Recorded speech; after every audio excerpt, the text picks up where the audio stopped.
अवध का नवाब था, हार गया, फिर मीर जाफ़र राजा बना। कंपनी इंटरवीन करती थी, so company was intervening in the work of Mir Jafar. Mir Jafar did not like it, उसने उसे पसंद नहीं किया, तो कंपनी ने क्या किया, इसके लिए बक्सर का इसको हटा करके किसको बना दिया, मीर कासिम को। लेकिन मीर कासिम भी पसंद नहीं करता था कंपनी के हस्तक्षेप को, इंटरवीन को, तो इसलिए एक बक्सर का युद्ध हुआ, उसमें मीर जाफ़र ने मीर कासिम को हराया। मीर जाफ़र जब फिर से नवाब बना, अब हेमंत बताओ कंपनी ने उसके ऊपर कितने का पर मंथ दैट इज देने के लिए वो 5 लाख। तो ये तुम्हारी बुक में लिखा हुआ है कि 5 लाख रुपया उसे देना था। ओके, नाउ अब देखिए, Mir Jafar was reinstalled. Mir Jafar was made Nawab of Bengal.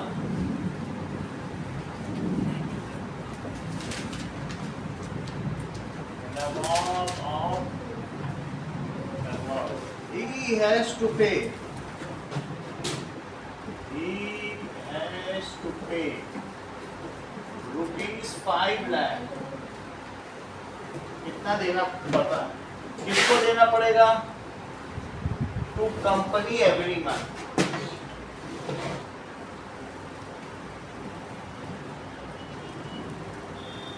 उस पैसे का ये कॉटन खरीद के फिर ब्रिटेन भेज देगी, इसको तो कॉटन चाहिए था और इसे सोना नहीं देना पड़ेगा। मान लो पहले कंपनी क्या करती थी, ब्रिटेन से सोना मंगाती थी, तब यहाँ कॉटन खरीदती थी। लेकिन अगर यहीं से उसको रेवेन्यू मिलने लग गया तो क्या होगा बताओ, यहीं से भेज देगी। नहीं तो कंपनी के पास तो कोई पैसा नहीं है ना, पहले वो वहाँ से सोना लाए, सोना या दे, गोल्ड के बदले में वो कॉटन मिलेगा, अब उसको पैसा मिलने लग गया।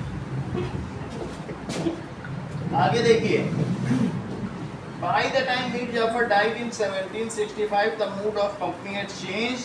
Now having failed to work with puppet nawab, Clive declared we must indeed become nawab ourselves. Mir Jafar मरा तो कंपनी ने कहा अब हम किसी को नवाब नहीं बनाएंगे, हम खुद ही नवाब बन जाएंगे। ऐसा किसने किया? Robert Clive. So after death of Mir Jafar no other nawab was made, कोई भी नवाब नहीं बनाया गया। No nawab was made. Company आइए, कंपनी है टेकन, आ जाइए, 8 में ना, company has taken power. Company ने क्या ले लिया बताओ? Power in its own hand. Company has taken power in its. हम लोग पढ़ रहे हैं, क्या नाम है आपका? रिधिमा ना, हिस्ट्री पढ़ रहे हैं। तो हिस्ट्री में किस तरीके से ईस्ट इंडिया कंपनी ने यहाँ के नवाबों को रिप्लेस किया और खुद अपने हाथ में कंट्रोल कर लिया, इतनी ये बात हम देख रहे हैं। तो अब ये देखिए कि ये यूरोप का नक्शा है, ठीक है, और दिस इज गल्फ कंट्रीज।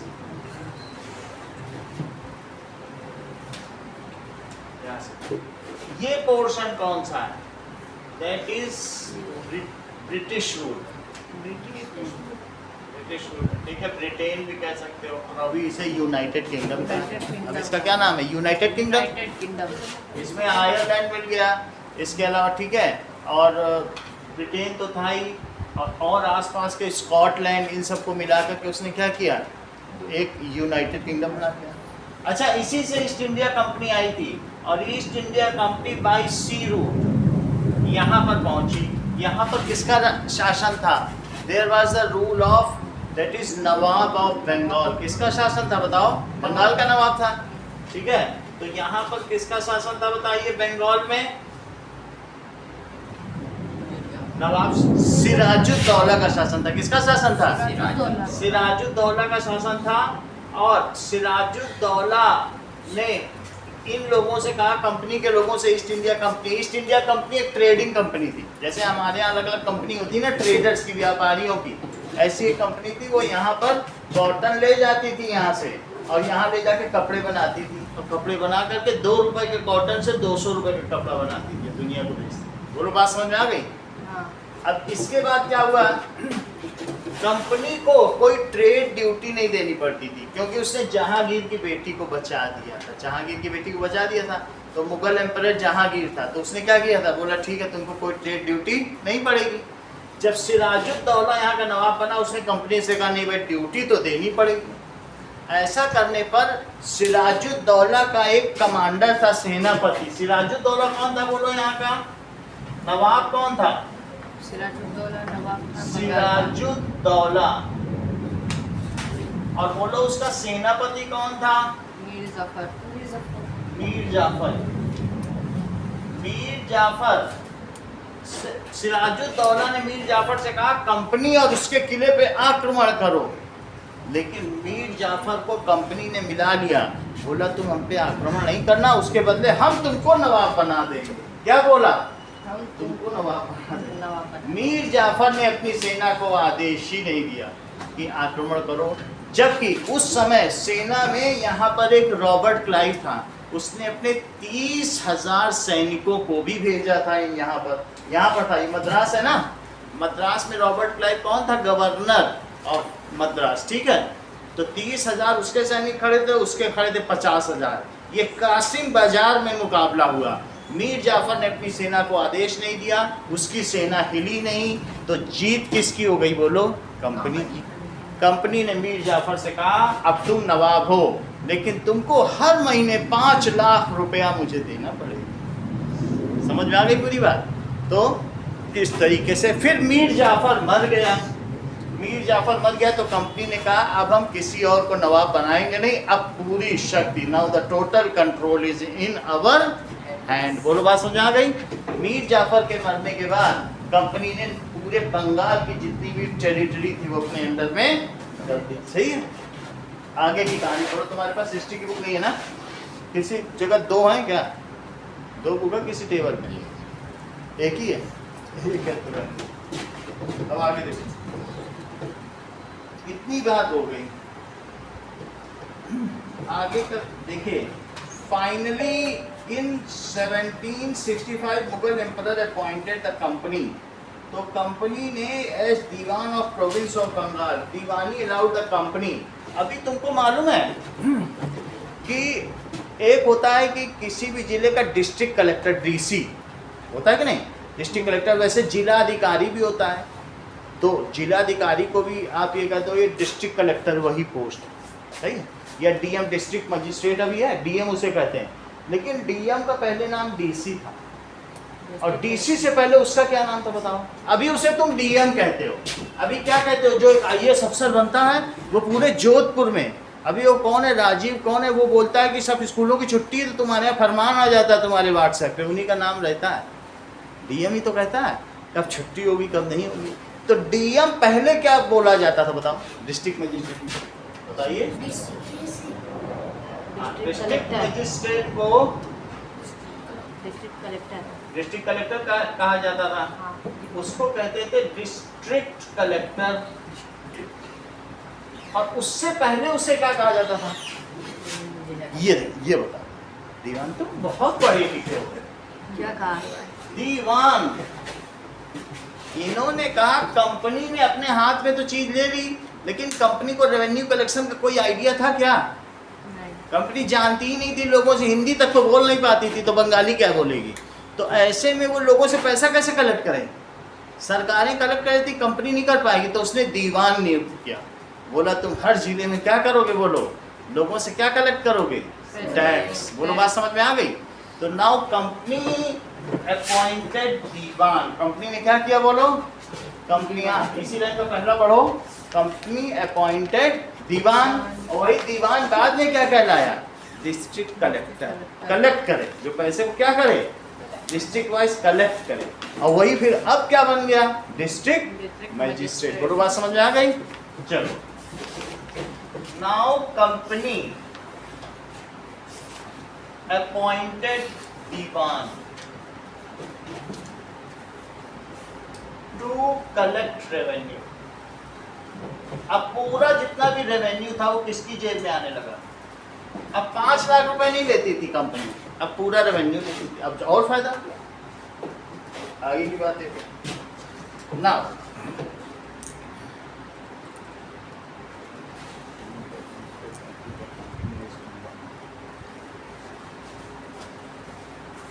इसके बाद आगे की बात क्या हुई, कंपनी खुद दीवान बन गई थी। मुगल एम्परर ने उसे खुद बोल दिया कि अब आप ही दीवान हो और यू कैन, दीवानी का मतलब है रेवेन्यू कलेक्ट कर सकते हो। Now no gold was needed, अब कोई गोल्ड नहीं चाहिए था। कहां से बोलो, needed to bring from Britain. Britain से अब उन्हें कोई गोल्ड चाहिए था क्या कपड़ा खरीदने के लिए? नहीं, क्योंकि उनको क्या राइट्स मिल गए थे, दीवानी राइट्स। ऐसा क्यों था? क्योंकि जो मुगल, अब उनको ये तुमको मालूम है सोना लाते थे तब कॉटन मिलता था यहाँ। कॉटन ऐसे कोई देगा नहीं, पैसा तो है नहीं उनके पास। मुगल एम्परर ने बोल दिया कंपनी को कि तुमको ही अब दीवानी के राइट्स हैं। कहाँ के राइट्स? पूरे बंगाल में तुम ही अब दीवान। दीवानी राइट्स मिल गए थे। किसको मिल गए थे? कंपनी को। कंपनी फिर अपने दीवान भी बना देती थी। जब दीवानी राइट्स मिल गए तभी तो दीवान बनाएगा। Now company has got, company को हेमंत क्या मिल गया था बोलो? Has got diwani rights.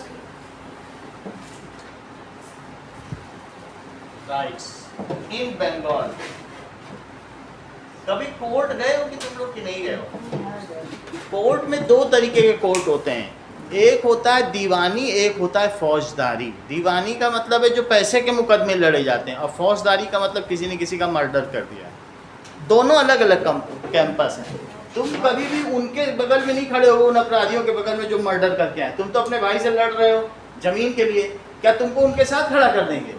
तो कोर्ट 2 तरीके का है, वन इज क्रिमिनल कोर्ट और दूसरा मॉनेटरी कोर्ट है जो पैसे का मामला देखता है। समझ में आया कि नहीं? तो दीवानी का मतलब है पैसे से। ओके, आगे की बात देखिए। जो कंपनी के ऑफिशियल्स थे, अगर उनके पास पैसा आ जाएगा तो क्या होगा बोलो? Company officials became nawabs. अच्छा, यहाँ के जो थे वो नवाब कहलाते थे, और कंपनी के हाथ में अगर आ जाए पावर तो वो क्या कहलाएंगे? नवाब। What will they be called? नवाब। मेरा कहने का मतलब है कि ये देखिए, नवाब मतलब वही नवाब को बोल दिया होगा। नवाब ही है, लेकिन वो जब ब्रिटेन में वापस जाएगा 6 महीने बाद अपॉइंटमेंट करके अपना पूरा सेशन करके, तो बोलो ब्रिटेन में उसका कैसे स्वागत होगा? नवाब का वहाँ की जनता कैसे स्वागत करेगी? वो शिप में भर भर के पैसा ले जाएगा। ऐसा देखो, that is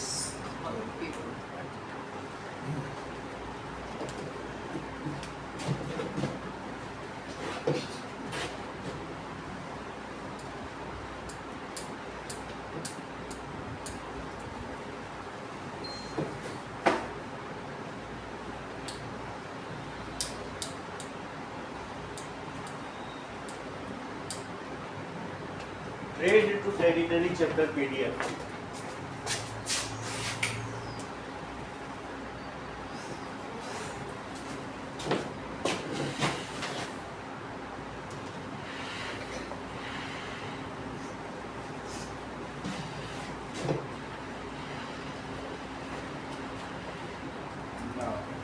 अब देखो, तो हम किस हेडिंग पर हैं कि अब वहां पर उनको नवाब्स कहा जाने लगा।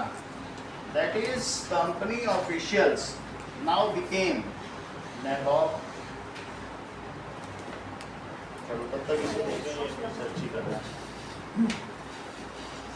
Company acquired more power and authority, but it also means so now company officials are powerful।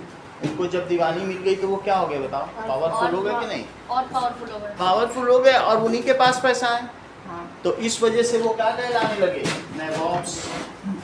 Now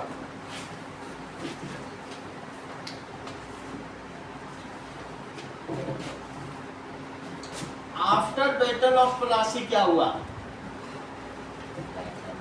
battle of, ठीक है ये बात सही, बक्सर का भी हुआ। अब ये देखो आफ्टर बैटल ऑफ प्लासी जो जगह जगह के छोटे छोटे नवाब थे उन्होंने अपनी ज़मीनें कंपनी को दे दी और उनके जितने महंगे महंगे सामान थे वो कंपनी को गिफ्ट के तौर पर दे दिए। उसके बदले में ये अंडरस्टूड था कि वो उनकी जान बख्श दें और उनकी सुरक्षा करें, बस। So company has taken all of the lands, किसका, जो असली नवाब थे। जैसे सिराजुद्दौला हार गया था, ऐसे बंगाल और उसके आसपास के उड़ीसा और आसपास के प्रांतों में छोटे छोटे नवाब थे, तो उससे उसने क्या ले लिया, कंपनी ने सबकी जमीन जमीनें ले ली। So company has taken land from, ठीक है, company has taken land from,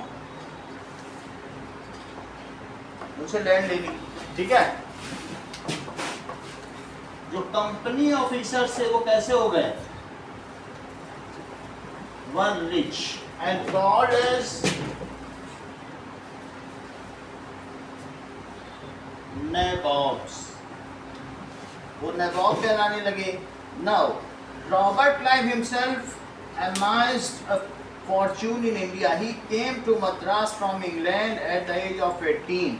और जब वो 1767 पे लेफ्ट किया तो उसके पास कितना पैसा था, जरा देखो। रॉबर्ट क्लाइव कब आया था इंडिया में? Robert Clive came to India in 1743। कितनी एज पर आया बोलो? Eight 18 as. एंड लेफ्ट किया तो कब किया? एट 1767। इतने में वो कहाँ का गवर्नर बन गया बताओ, रॉबर्ट क्लाइव? मद्रास का। अभी उसको चेन्नई कहते हैं, ठीक है, उसको क्या कहेंगे? चेन्नई। तो रॉबर्ट क्लाइव रिद्धिमा 18 साल में आया था, देखो, और यहाँ 24 साल के बाद जब वो गया है ना, उसके पास जानती हो कितना पैसा था? शिप भर के पैसा था। वो पैसा भी बता रहा है बुक कि कितना पैसा था। Now he was having French dollar, जिसको आजकल यूरो कहा जाता है। तो कितना मनी था बोलो? 40। इतने यूरो, एक यूरो ही 80 रुपीस का होता है। 401102 इतने यूरो पैसा था। And he was governor of Bengal, asked to remove corruption in company, but he was himself cross-examined. उससे कहा था कि तुमको कंपनी में करप्शन को रिमूव करना है, लेकिन वो खुद ही करप्ट पाया गया। कौन करप्शन हटाएगा? हटा सकता है क्या कोई? तो इसलिए खुद ही करप्शन के लिए एग्जामिन किया गया। नाउ बाद में उसने 1774 में जब उसके ऊपर चार्जेस लगे तो उसने सुसाइड कर लिया। अब देखो, कंपनी रूल सिर्फ बंगाल तक ही सीमित नहीं रहा। तुमको ये बात मालूम है कि कंपनी ने पूरे इंडिया पे शासन किया? ये बात जानती हो ना? धीरे धीरे सबसे पहले वो कहाँ पे इंटर किया? बंगाल में। अब हम देखेंगे कि धीरे धीरे उसने आगे चलकर अपना रूल एक्सपेंड किया all over India, even up to Afghanistan उसने अपना रूल यूज किया, इस्तेमाल किया, ठीक है कि नहीं? So company rule expansion. अगली हेडिंग क्या लिखी है बोलो? Company rule expense. कैसे रूल एक्सपेंड हुआ? So if we analyse the process of annexation of Indian state by East India Company 1757 से लेकर के उसने 1857 में, देखो कितना, 100 साल में उसने अपना कितना रूल आगे बढ़ा दिया। इस चीज को हम देखेंगे। देखिए, company appointed residents in Indian states, they were political और commercial agents to serve and further the interest of company. Company ने क्या किया? कंपनी ने पहला बैटल कब लड़ा? Battle of Plassey. प्लासी का बैटल किसके किसके बीच लड़ा गया? सिराजुद्दौला और कंपनी के बीच में लड़ा गया कि नहीं? हाँ। फिर सेकंड बैटल किसके किसके बीच लड़ा गया? मीर जाफर और मीर कासिम के बीच में। मीर जाफर जितना ये थोड़ा ये कंपनी को पसंद नहीं करता था, तो इसको हटा के मीर कासिम को रख दिया कंपनी ने। लेकिन मीर कासिम भी कहता था नहीं, कंपनी की बात नहीं मानी। तो फिर से उसको हटाने के लिए मीर जाफर कंपनी की तरफ से लड़ा और उस बैटल का नाम था बैटल ऑफ बक्सर। आज बक्सर बिहार में, पहले बंगाल में होता था। मीर जाफर ने कंपनी की बात नहीं मानी। ये तो तुमको मालूम है कि पहला गद्दार कौन था भारत का? मीर जाफर, जो अपने राजा की सेना को लड़ने से मना कर दे तो गद्दार हुआ कि नहीं? हाँ। मीर जाफर जब राजा बना, उसने कंपनी की बात नहीं मानी। बोला हम तुम्हारी बात नहीं माने। कंपनी ने कहा था मैं उधर कहूँ तो सर उधर करना, इधर कहूँ तो उधर। बोला हम ऐसा नहीं करते। तो अब मीर जाफर हटाया गया, कौन लाया गया उसकी जगह? मीर कासिम। कौन लाया गया? मीर कासिम। मीर कासिम ने भी यही कहा नहीं मानते। तो फिर मीर कासिम को हटाने के लिए आज उस कौन सा युद्ध हुआ? बक्सर हुआ। बैटल ऑफ बक्सर के बाद कंपनी बहुत पावरफुल हो गई थी और उसने लगभग कई राजाओं के या नवाबों के अपने रेजिडेंट बैठा दिए। रेजिडेंट का मतलब है कि उनका भी एक ब्रिटेन का अफसर, ईस्ट इंडिया कंपनी का अफसर हर एक के दरबार में बैठेगा अलग कुर्सी डाल कर, देखेगा राजा क्या बोल रहा है। और अगर वो कंपनी के खिलाफ बोल देगा तो वो बात जाके बता देगा कंपनी को। रेजिडेंट कितना पावरफुल है। हर बैटल ऑफ बक्सर के बाद इसके पास पावर आ गई कंपनी के पास। ये इसने एक्चुअल लड़ाई लड़ी थी और उस समय बंगाल बहुत पावरफुल स्टेट था। समझ में आया? अलग अलग प्रोविंस हुआ करते थे, 7 प्रोविंस थे। कौन कौन से प्रोविंस है बताओ? दैट इज, एक है बंगाल प्रोविंस, उसके ऊपर यहाँ पे कौन सा प्रोविंस था बोलो? अवध प्रोविंस। कौन सा था? अवध प्रोविंस। और उसके इधर पर कौन सा बोलो? दैट इज बॉम्बे का प्रोविंस ऑफ बॉम्बे। तो बॉम्बे का था। इसके बाद इधर कौन सा था? That is Madras. Madras province. ऐसे करके यहाँ गुजरात प्रोविंस था। तो कुल टोटल 7 प्रोविंस थे। और सबसे शक्तिशाली कौन सा था? बंगाल। अब बंगाल को ही किसने जीत लिया था? ब्रिटिश। तो ब्रिटिश ने उसे ट्रेड कंपनी थी, उसको बोला ठीक है तुम व्यापार करो। अभी ब्रिटेन का रूल नहीं आया। समझ में आया? समझो इस चीज को। ये बहुत टेक्निकल बात कर रहे हैं। इन्होंने कहा कि जो कंपनी आई थी सबसे पहले, कब आई थी बोलो?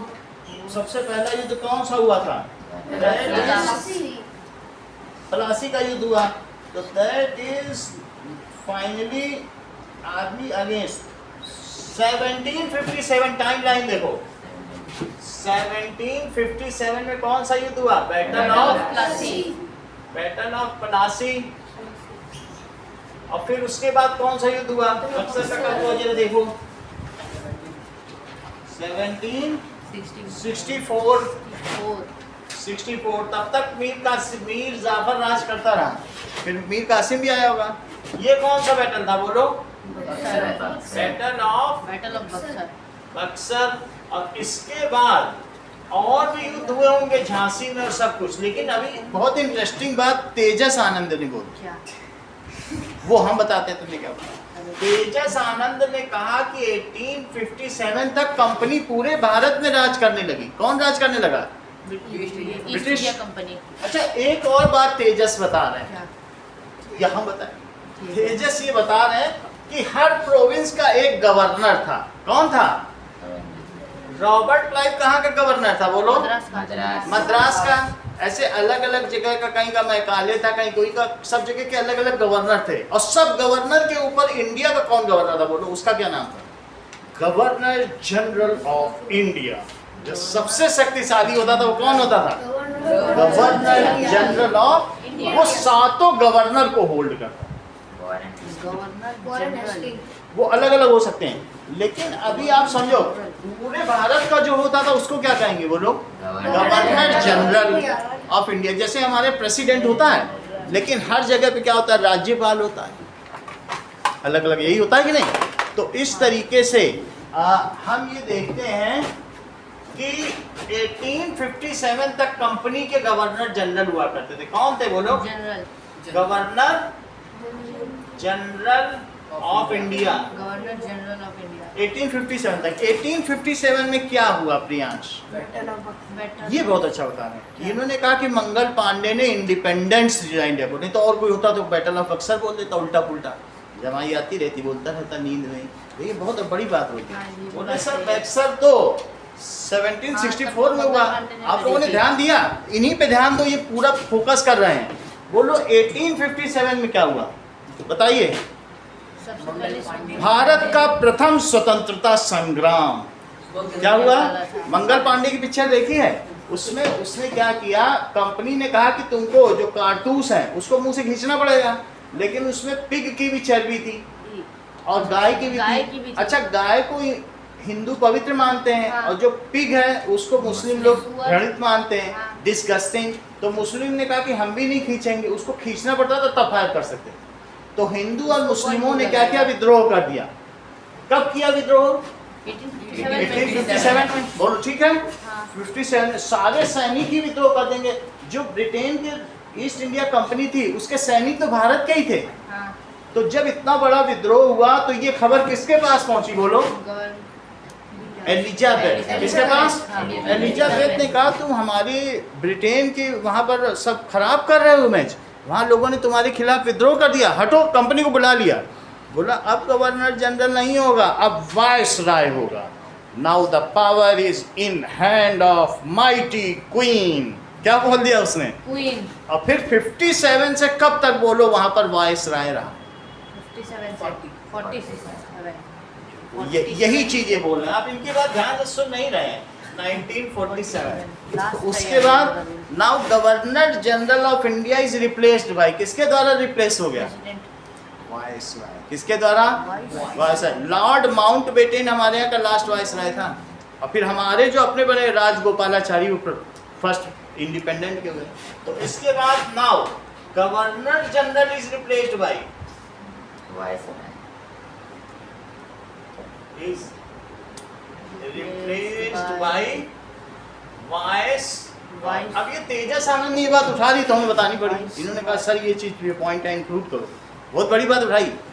कंपनी ने कब से कब तक रूल किया? ध्यान दीजिए 1858 से 1757 में उससे पहला युद्ध लड़ा। उसके पहले तो सिर्फ ट्रेड करती थी, रेवेन्यू लेती थी, लेकिन चैप्टर का नाम है ट्रेड टू टेरिटरी, व्यापार से क्षेत्रवाद की ओर। टेरिटरी ले ली उसने, युद्ध लड़ने लगी। तो व्यापारी को युद्ध लड़ते हैं क्या? नहीं ना। और फिर उसके बाद इसने देखो अगले 100 साल में 100 साल हुए और ये भी 100 है, 90 साल, 190 ईयर का रूल है।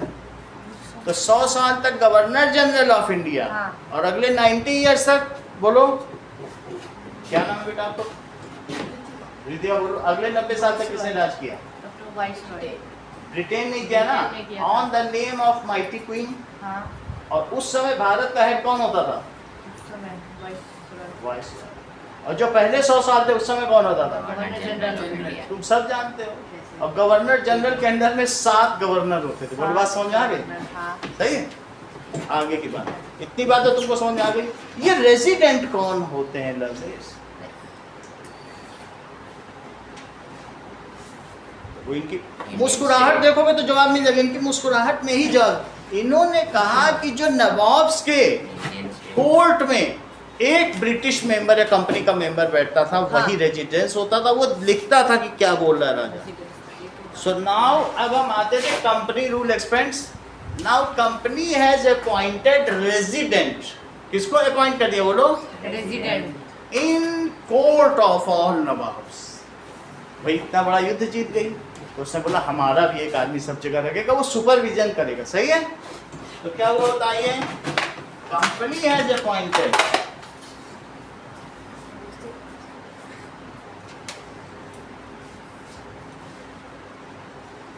Resident in courts of, courts जानते हो? दरबार।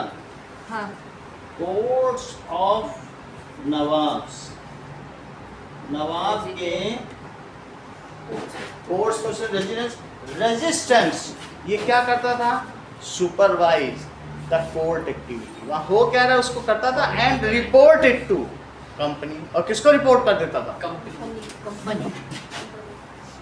तो resident supervise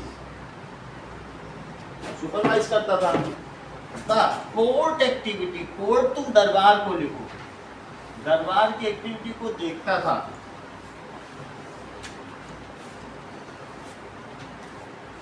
and report it to company.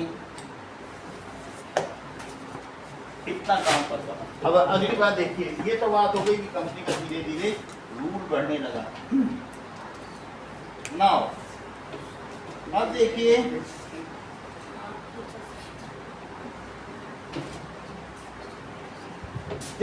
now company was interfering in court matters. They were deciding who will be the successor of Nawab. ये बहुत बड़ी बात है। अगर कंपनी ही डिसाइड करने लग जाए, कंपनी अब इस मामले में भी दखल देने लगी कि मान लो अवध का नवाब है तो कहीं का नवाब है, उनका अगला कौन बनेगा, ये बहुत बड़ी बात होती है। नाउ कंपनी वाज डिटरमाइनिंग कि तुम्हारा अगला राजकुमार कौन होगा और राजा कौन होगा। है बड़ी बात की नहीं? से लगा रही है। सो पहले होता था कि राजा के बाद राजा का बेटा बनता था, लेकिन इन्होंने अभी डिसाइड करना शुरू कर दिया who will be your successor. हाँ।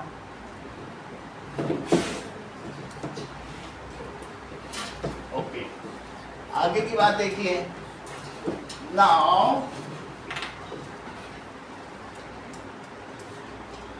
कंपनी वाज डिटरमाइनिंग कि उत्तराधिकारी कौन होगा, who will be successor of nawab. ये बड़ी बात हो गई। कई जगह तो खुद ही नवाब बन गए थे जहां पर नवाब नहीं थे। नाउ कुछ जगह उन्होंने क्या किया था कि sometimes company forced the state into subsidiary alliance। सब स्टेट को उन्होंने क्या कर दिया था, बोलो? Are made. इसका मतलब तुम समझते हो प्रत्युष की सब्सिडियरी अलायंस।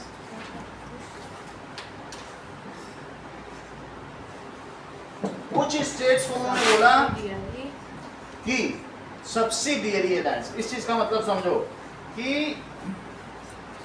उन्होंने कहा कि प्रिंसिपल ऑफ पैरामाउंटसी को फॉलो किया। देखो इसका मतलब समझो, कंपनी ने कौन सा प्रिंसिपल फॉलो किया बताइए? Principle of पैरामाउंटसी।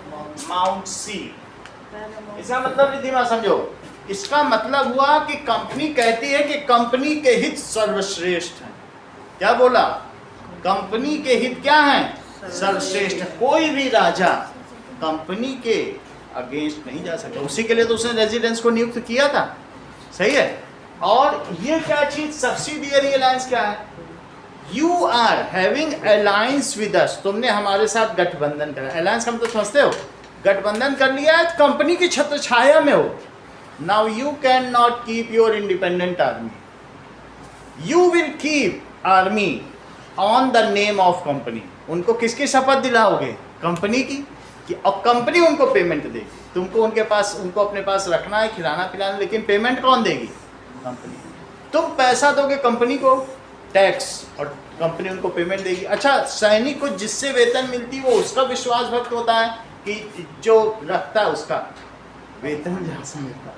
तो धीरे धीरे जो भारत के सैनिक थे वो किसके हो गए? सिर्फ तुमसे ये पूछा जा रहा है लवलेश, तुमने अभी थोड़ी देर पहले रेजिडेंट का मतलब बताया था, काफी प्रभावी था। अब तुम मुझे बताओ सब्सिडियरी अलायंस क्या होता है?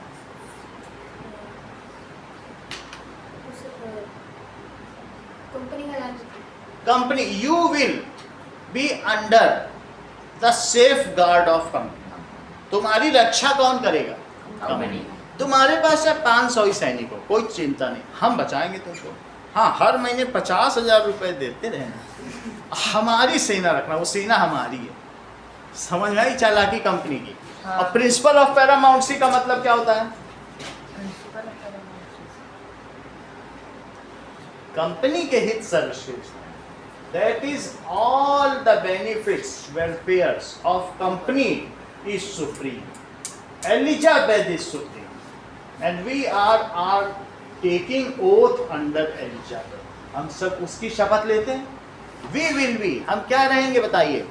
We will be doing work in benefit of. समझ में आ गई बात कि नहीं? चलो, हाँ, रेजिडेंस का क्या मतलब बताया? ये शुरू से जमाई ले रहा है, जब से आया ये जमाई लेता जा रहा और खाता जा रहा है। जो यहाँ पे एक कोई नई चीज बताता हूँ तुरंत जमाई ले लेता है। जैसे हनुमान जी ने नहीं किया था कि जस जस सुरसा बदन बढ़ावा तासुदून कपिल रूप दिखावा, और उन्होंने क्या किया? 16 योजन मुक्त उठाए वो तुरंत पवन सुत 32 भय। थोड़ा बोलता हूँ ये वो खोल के निकल लेते हैं। अभी रेजिडेंस निकला था, अब ये कहो ये भी निकल गए। वो सब्सिडियरी अलायंस का मतलब बताओ जरा। कंपनी का लोग जो है वो तो जैसे ही मैं कोई टेक्निकल वर्ड बोलता हूँ, प्रिंसिपल ऑफ पैरामाउंट सी बताओ। कंपनी के हित में। हाँ, that is the benefit of company is supreme and all nawabs have to work for the benefit of. बोलो बात समझ में आ गई? अब हम समझेंगे सब्सिडियरी अलायंस का मतलब। बोलो बात समझ में आ गई कि सब्सिडियरी अलायंस क्या है? चलो, अकॉर्डिंग टू दिस, इसके अंडर में क्या था बताइए? अंडर दिस अलायंस क्या था बताइए? नवाब क्या करेंगे? नवाब विल मेक अलायंस, वो किसके साथ गठबंधन कर लेंगे? विल मेक अलायंस का मतलब रिद्धिमा क्या होता है? गठबंधन विद कंपनी। और कंपनी क्या करेगी बोलिए? अच्छा, बहुत अच्छा। Company will provide them security. वैसे कौन नवाब किसको आक्रमण करने वाला था, लेकिन उन्होंने कहा भाई हम सिक्योरिटी दें। सिक्योरिटी दे विल, और जबकि वो क्या करेंगे? नवाब क्या करेंगे? नवाब विल पे मंथली रेवेन्यू, थोड़ा मोड़ा नहीं, 50,000 या उससे ज्यादा इतना रुपया देंगे। जैसे मीर जाफर 5 लाख देता था, 50,000 में बहुत रहता होगा उसमें। मंथली रेवेन्यू किसको देंगे बोलो? To company. अच्छा प्रियांश, ये मुझे बताओ, क्या nawab were authorised to keep their army? मैं बता रहा हूँ ना, तुरंत पवन सुत 32 गए। अब जरा देखिए, nawabs are not allowed to keep their army. Nawab अपनी आर्मी नहीं रख सकते हैं। वो आर्मी किसकी होगी? कंपनी की होगी। ये सब बुक में लिखा है, बुक से पढ़ क्यों नहीं रहे? उसमें लिखा तो है। जब मैं जो बोल रहा हूँ उसको पढ़ोगे तभी तो पता चलेगा। यहाँ पढ़ो क्या लिखा है कि नवाब्स आर नॉट अलाउड। यहाँ देखो सब्सिडी अलायंस है, इसमें पढ़ो not allowed to keep their independent. आप पढ़ के बोल दो ना, कौन सा तुमसे वैसे पूछा?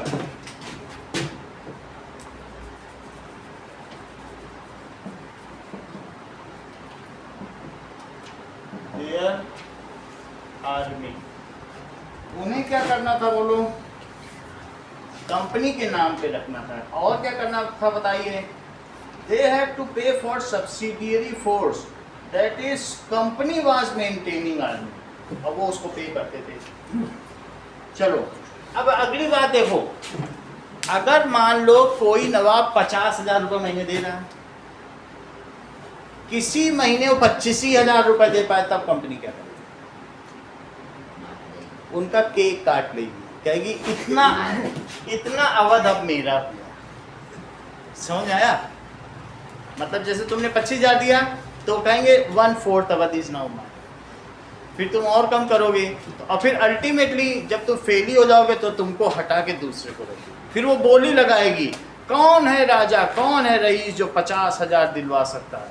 तो लोग आएंगे, हम दिलाएंगे, हम दिलाएंगे। अच्छा तुम दिला सकते हो? लाओ पहले 25,000 दो, देखें पैसा भी है कि सिर्फ ऐसे भिखारी तो नहीं चले आ रहे करने के लिए। बोली लगती थी। That is auction. अवध का ऑक्शन होता था। कितनी बेइज्जती है वहाँ के लोग की, नहीं? नवाब का ऑप्शन।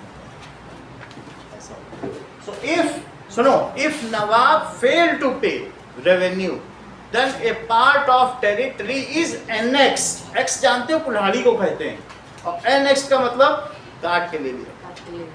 सही है। Subsidiary alliance was very harsh alliance. ये कैसा था? It is insulting to Indians. ये आसान था क्या? नहीं ना। So देखिए इस सेंटेंस को पूरा करो। If some Nawab fail to pay, Priyank sentence पूरा करो। Fail to pay revenue तो क्या होता था बोलिए? कंपनी क्या करती थी बताइए? एनेक्स का मतलब है, एक्स का मतलब होता है कुल्हाड़ी, और एनेक्स काट लो। Annex a part of territory, ठीक है, ए पार्ट ऑफ। मान लीजिए कभी सूखा पड़ गया, कभी कुछ हो गया, तो ऐसा होता तो नवाब नहीं दे पाते थे, तो ले लिया, क्योंकि नवाब भी थोड़े से अपने लोगों के प्रति कंपैशनेट थे। ऐसे खून तो नहीं चूस सकते ना, लेकिन उससे उनकी फिर सत्ता। If nawab unable to pay revenue then nawab is itself eligible. Nawab ही न दे, कुछ ही न दे पाए तो क्या होगा? हटा दिया ना। इफ ये इतना हार्ड था subsidy allowance. If nawab is unable to pay revenue then nawab is remove, तो क्या होता था? रिमूव कर दिया जाता था। Now nawab is remove. आगे की चीज देखिए,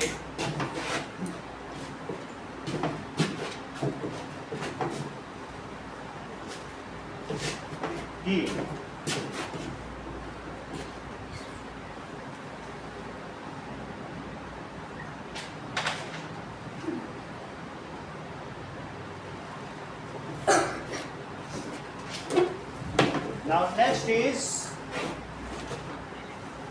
टीपू सुल्तान का उस समय का पढ़िए क्या हुआ? Yes.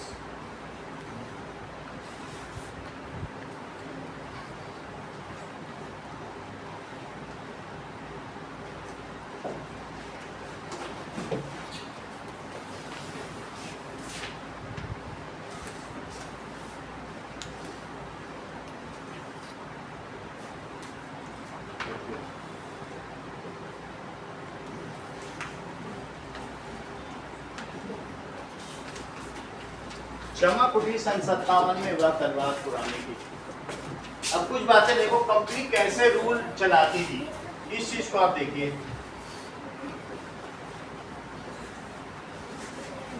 नाउ कंपनी ने कैसे कैसे चीजों को अपने अंडर में लिया, ये देखिए।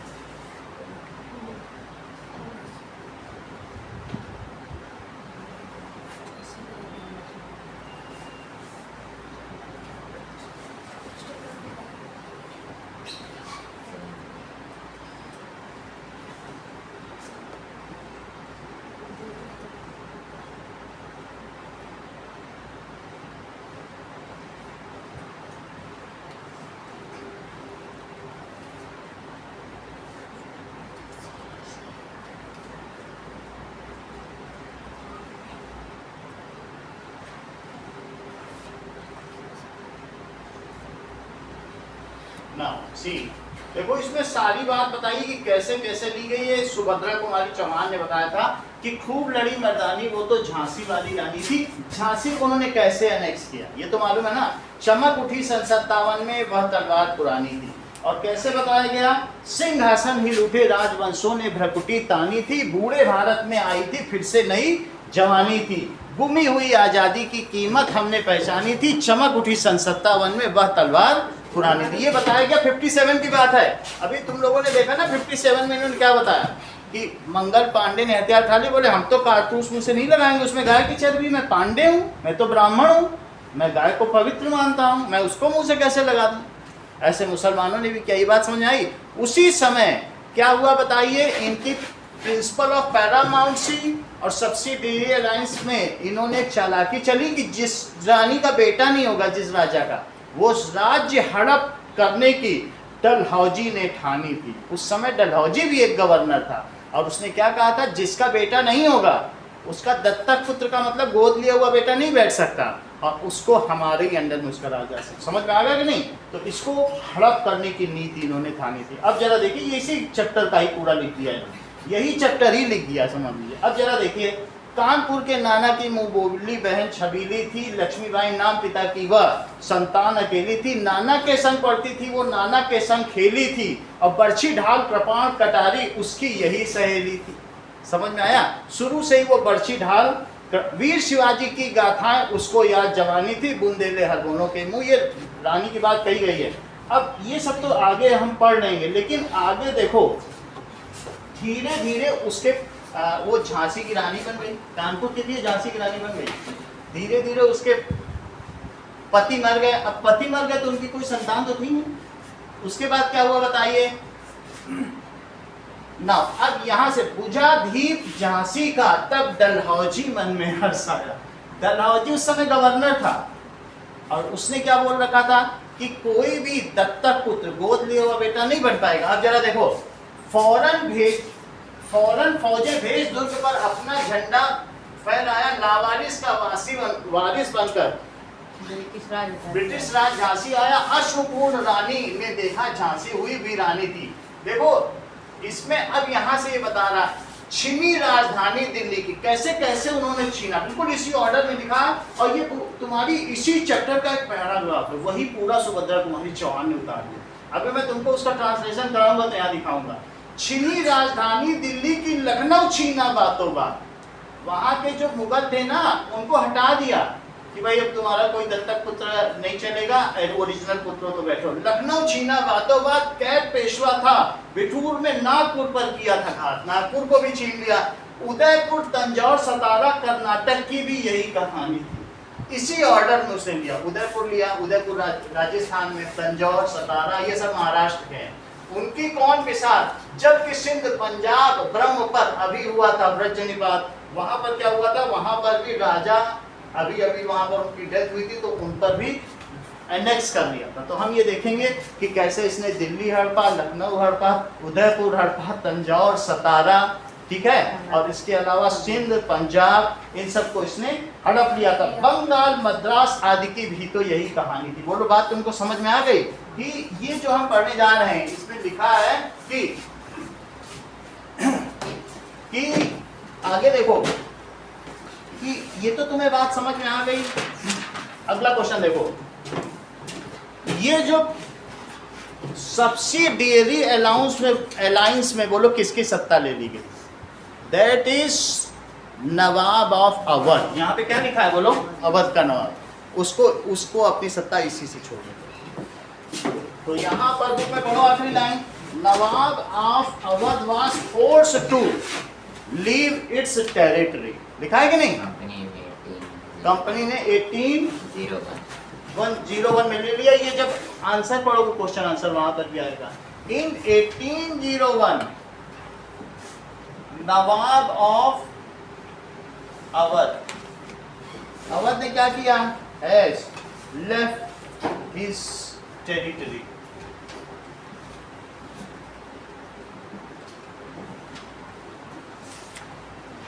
ओके, आगे की चीज देखिए, टीपू सुल्तान।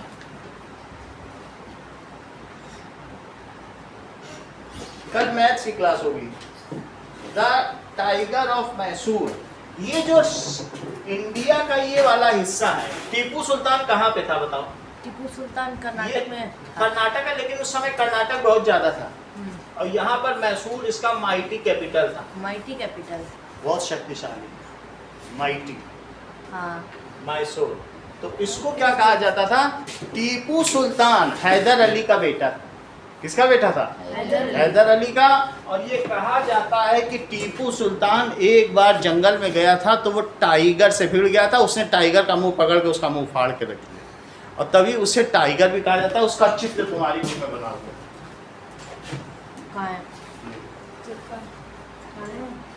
बना है। तो इसलिए उसको क्या कहा जाता है? कहते थे मैसूर का टाइगर, उसने क्या किया, अपनी वो कई लोगों के साथ, सेना के साथ गया था, वो बिछड़ गया। सेना कहीं निकल गई, वो कहीं निकल गया, और जब वो कहीं निकल गया तो टाइगर ने हमला कर दिया। तो उसने क्या किया बताइए, अगर पास से हमला किया गया हो तो गन काम नहीं आती है। पास से हमला किया हुआ, तुम गन से मारोगे क्या उसको? नहीं मार पाएंगे। उसने क्या किया, वो जहां हमला हो रहा था मुंह पकड़ के वहीं फाड़, तब से उसको क्या कहा जाता था। अब अंग्रेजों ने, तुमने सारी बात पढ़ी, उदयपुर पढ़ा, तंजौर पढ़ा, सतारा पढ़ा, सिंध पढ़ा, पंजाब पढ़ा, ठीक है, और छीनी राजधानी दिल्ली की, लखनऊ छीना बातों बात, उदयपुर तंजौर सतारा की भी यही कहानी थी। और तुमने देखा सिंध पंजाब की कौन बिसात, उन पर अभी हुआ था वज्रनिपात, सारी कहानी पढ़ी कि नहीं? लेकिन क्या इसमें कभी मैसूर की बात की गई है? साउथ में तो अभी कर्नाटक में पहुंची नहीं थी, कंपनी पहुंच नहीं पाई थी, क्योंकि वहां कौन था? हैदर अली का साम्राज्य था, उसके बाद उसके बेटे का साम्राज्य था, जिसने अभी अभी टाइगर का मुंह फाड़ दिया था। वो इतना शक्तिशाली था, और उसको उसने जानते हो कहाँ से ट्रेनिंग ली थी? That is Portuguese. पोर्तुगीज जब आए थे भारत में, कहाँ से आए थे बोलो? कालीकट से। गोवा में राज कर रहे थे। गोवा में राज कर रहे थे, वहीं से उन्होंने, उनके पास भी गन पाउडर था, हथियार चलाने का उनका जो था, उनसे इन्होंने, टीपू सुल्तान ने पूरी ट्रेनिंग ले ली थी। तो अब अंग्रेज इससे डरते थे, और अंग्रेज इससे सीधा क्लैश नहीं कर पाते थे। बोलो बात समझ में आ गई? तो क्या हुआ फिर, कैसे इन्होंने मैसूर को लिया? मैसूर इनके अंदर में कैसे आ गया, ये जरा देखो। 4 लड़ाइयाँ लड़ी गई मैसूर के साथ। कौन कौन सी लड़ाई लड़ी गई, जरा ये देखो। 4 लड़ाई, दीज आर द 4 wars। किसके किसके साथ लड़ी गई? मैसूर के साथ। That is company fought 4 wars with Tipu Sultan in Mysore. Mysore के फील्ड में लड़ी गई, इसलिए मैसूर का वार कहा जाएगा, जिसे battle of Plassey, battle of Mysore. वो कौन सी थी? The last war was battle of Srirangapatnam. Last war कौन सी थी? 3 वार में टीपू सुल्तान जीत गया था, लेकिन लास्ट वार कौन सी थी? Battle of Srirangapatnam. ये कहाँ पर है? मैसूर के ही पास है, वहां की एक फील्ड है, ठीक है, सेरिंगापट्टम। और वहां पे क्या हुआ? Mysore was placed under the former ruler of Wadiyars and the subsidiary alliance। Mysore was placed under, तो लास्ट बैटल में ये हार गया। Ultimately company got victory. तो कंपनी को जब विक्ट्री मिल जाएगी तो फिर क्या होगा? बहुत पावरफुल हो जाएंगे। अब ये देखो, इन्होंने कहा कि अभी देखो तेजस ने आप लोगों को क्या बताया।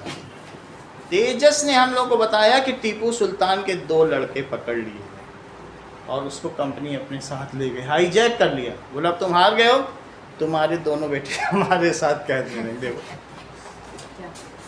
ये 2 बेटे हैं छोटे टीपू सुल्तान।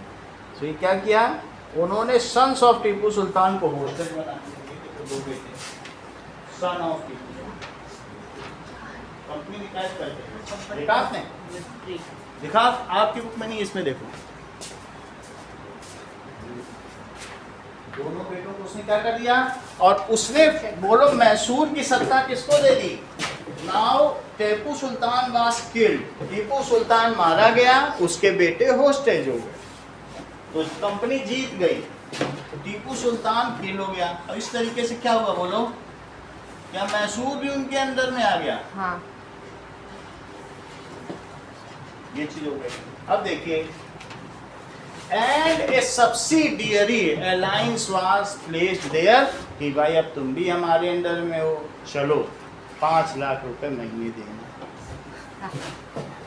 नाउ क्या हुआ बोलो? A subsidiary alliance was placed there, वहां पर बन गया। अब और आगे की जो थोड़ी सी कहानी बैठी है, that is doctrine of lapse. राज्य हड़पने की नीति को क्या कहते हैं? Doctrine of lapse. कि तुम्हारा गया, लैप्स हो गया शासन, जाओ तुम्हारे बेटे नहीं क्या शासन करोगे, निकलो। वो भी अब वो किसने किया था? डलहौजी। वो कल देख लेंगे, और इसके क्वेश्चन आंसर परसों, कल तो मैथ करेंगे, परसों देखेंगे, ठीक है। अपना आप नंबर इसमें ऐड कर देते हैं तो आज का वीडियो और PDF मिल जाएगा।